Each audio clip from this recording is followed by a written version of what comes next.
हाय लोगोफोर दिनै रंजालि बैसागुनि आंनि धोरोमनिफ्राय नोंथांमोनखौ रोजा रोजा साबायखर जासिहरग्रोबाय आरो बेजों लोगोसे जोंनि जारागुरि हाई स्कुलनि रिटायार पार्सन बिथां प्रद्युत इसवारी सार बिथांजों लोगोसे फैफानाय आदा रनेन बसुमतारी बिथांमोना सानैजों फैनानै जोंनि दंफांबारिनि गामिनि मुरब्बी बोराइसाफोर बिथांमोना आर'नाइ गामसाजों रंजालि बैसागुनि थाखाय साबायखर जासिफैयो। स' नोंथांमोना नायलांदो। फुंनि अनेक आवथा जाबाय दा आङो सिमाथा अफिसियेल जायखौ जोङो दंफांबारि होननानै मिथियो बिसोर सानैनि नैबे दंफांबारि गामिनि गागि साथाम आंजों एसे बिथाङानो जाबाय मानगोनां एसे गोरोंबो नार्जारि ओरै किसिम आरो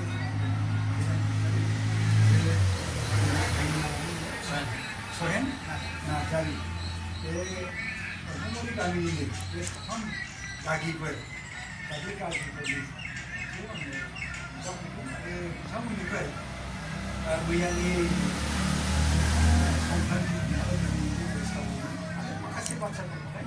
रायज्लायनो होननानै आं नुजाफैबाय। आङो गिबियावनो मानगोनां बिदा गेदेर बरेन्द्र नार्जारिनाव सोङो बिथांमोना बेसेबां मायथाइयाव बा बेसेबां सनावहाय नैबे दंफांबारि सिमाथा अफिसियेलावहाय गिबि फैजेननानै हयथ' आयंमोन बा बिनि बिफाफोर बे समाव बे जायगायाव फैनानै थाफैजेनामोन। होमब्ला नोंथाङा बेखौ सोंबायब्ला आं खोन्थानोसै। थारमाने 1952 सालावहाय जोङो बेवहाय थाबोदोंमोन। होमबा आङो जन्म जायाखैमोन। फैनानै जन्म जाफैदों आङो बैसाग खिन्थु आंनि जन्म दिना जाहैबाय 1952 साल आसार मास बिसकबार दिन नांगोन आरो आइया। होमब्ला बेवहाय आदानि जोनोमाबो बेयावनो जाफैदों। बेयावनो जाफैदों जोनोमा 1952 दानि बे बैसागुखौ माब्लानिफ्राय माने फालिजेनबोआ ना बर' हारिजोंनो बे लोगो लोगो माने फैफाखादों बेफोरनि सायाव माबाफोर एसे बुंनो हागोन नामा? जितुके बोसोरफ्रामबो फालिनाय जायो। हागोन माने आङो उन्दैनिफ्रायनो आङो नुबोदों आरो दफां 12-13 बोसोर बयस जानायनिफ्रायनो आं बैसागुखौ आफामोनजों आबौमोनजों बेरायफानो मोनबोदों आरो दा बैसागुआ ओरैनिफ्राय दंबोखायोमोन ना मामोन खिन्थु आङो 12-13 बोसोर बयसनिफ्रायनो आं बैसागुखौ जाफाबोदों आरो दिनैसिम खिन्थु बे बैसागुखौ जोङो पालन खालामगासिनो खालामो आरो जोंनि हिन्जावफोर जेनेबा बिबाजै जानायफोर सोरबा बेवाइ जानायफोर बेफोरखौ लानानै आङो बैसागुखौ खुब मानियो आरो गामियावहाय आं ओंखारो आरो जायखिजाया बिदा गेदेरनिसिम मोनसे सोंबावनो बे आदाया बुंबाय गोदो उन्दै समनिफ्रायनो आङो मानिबोदों बा थाफाबोदों आरो बोसोरै बोसोर बै समनि बैसागु मानिनाय आरो बर्थमान बा आथिखालनि बैसागु मानिनाय बिनि गेजेरावहाय माबाफोर फारागथिफोरखौहाय आदाया नुदों बा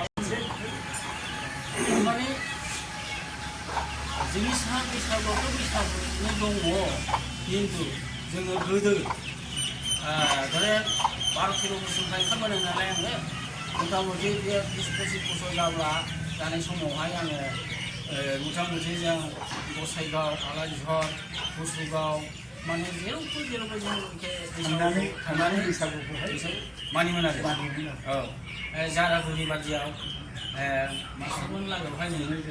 थाङोमोन जोङो खुब फुरथि खालामोमोन आरो खिन्थु खुनु नांलाय खमलाय गैया आरो जोङो बैसागुआवहाय रावजोंबो नांलाय खमलायबो गैया आरो खुनु मानसिनाव जोङो दाबा दाबि खालामामोन आरो बे बै समनिफ्रायनो जों नुबोदों जे बैसागु समावहाय न'खर न'खर थांलायनाय फैलायनाय जालायनाय बा लोंलायनाय बा मोसानाय मानाय आनन्द फुरथि खालामनायखौ नुबोदों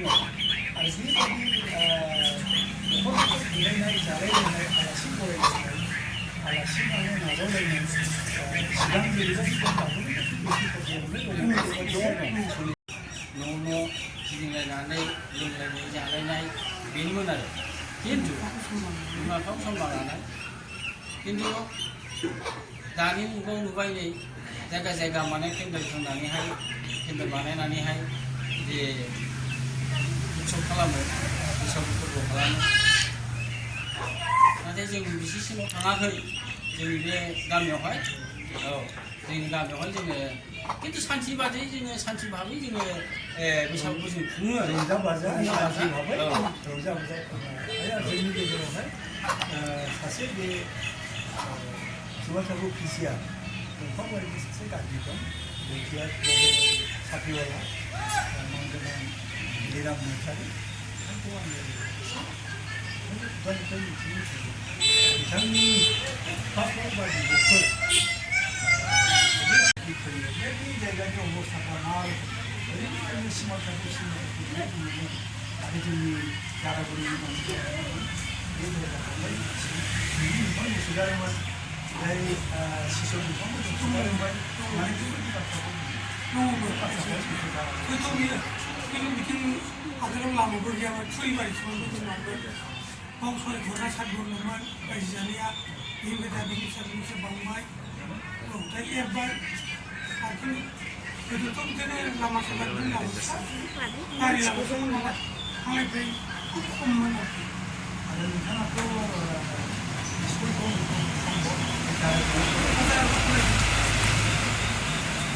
दा मा बुंनो बैसागुआ बर'फोरनि मोनसे माहारियारि मोनसे फोरबो होननानै बुंब्लाबो बेखौहाय भुल बुंनाय जाया दा बे हिसाबै